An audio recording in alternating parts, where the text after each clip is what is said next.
Yeah, messianic capitalism says there's a basic underlying imperative of capitalism that nobody in the capitalist system seems to see, and when they follow it, they do extremely well. They make a lot of money. Um, but they see it by accident because nobody's articulating it, and it's save thy neighbor. What in the world makes Steve Jobs? I mean, right now, we're in the middle of a worldwide recession, right? But despite the worldwide recession, Steve Jobs just sold 1.5 million copies of his new iPhone 4, his new i4, in the first couple of weeks that the thing was out. And he's still not able to keep up with demand, despite issues about having to not put your hand in a certain position or the antenna doesn't work. Did you get Um, one, Howard? no, I'm going to get the 4.3 inch, one of the 4.3 inch phones, probably the Droid X, Ah, because okay. the iPhone has a 3.5 inch screen, and the Droid X and the Evo 4G have 4.3 inch screens.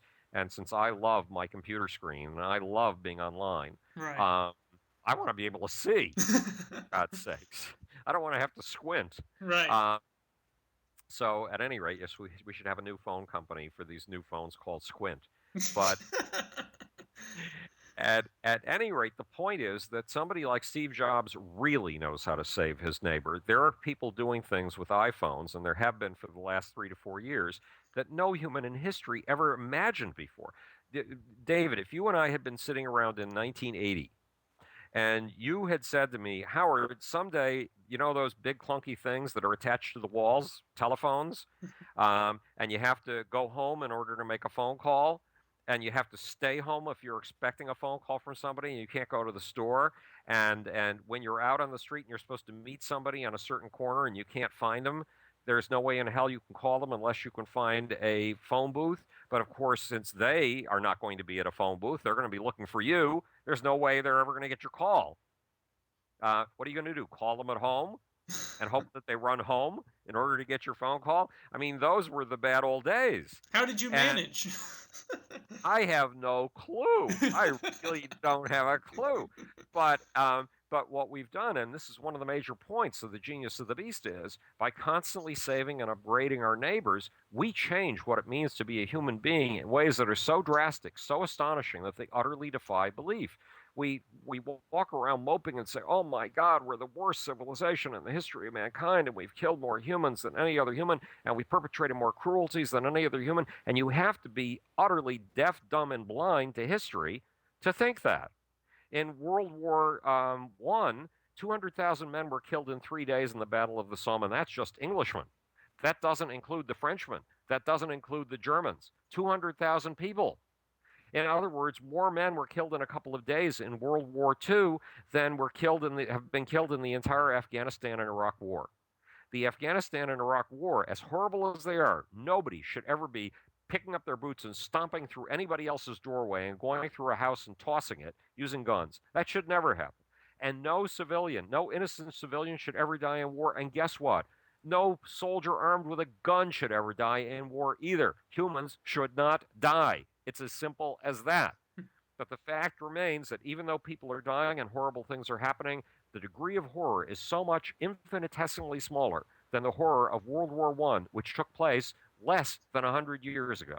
World War II, which took place in the times of our fathers, grandfathers, and great grandfathers.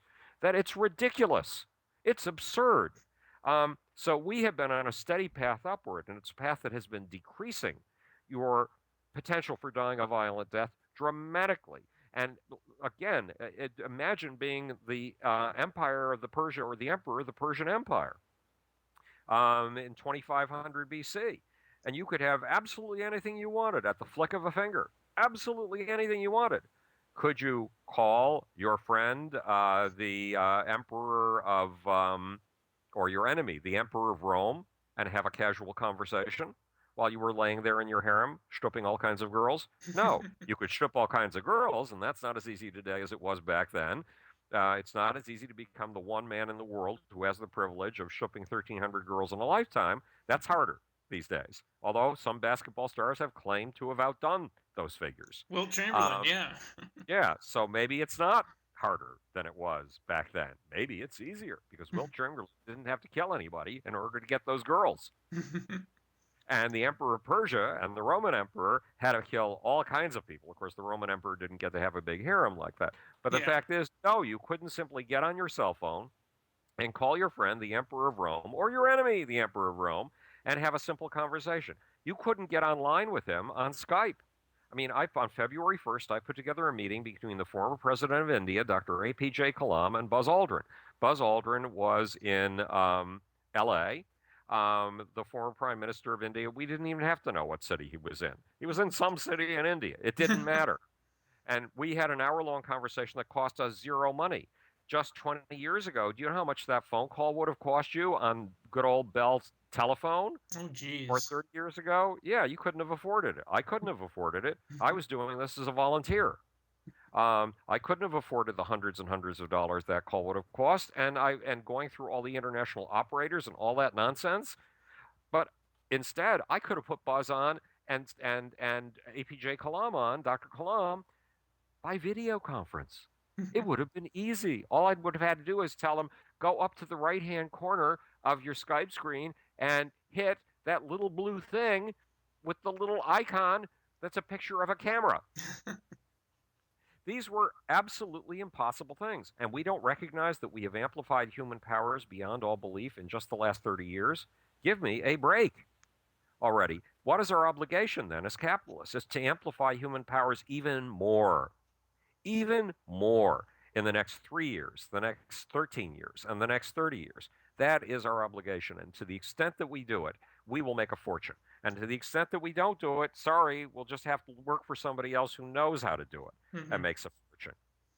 And Now, ultimately, yeah, go now, ahead. now, one of the now how we're gonna do it though is probably my favorite part of Genius of the Beast, and that is boom and bust. That is, Okay, now here's the deal.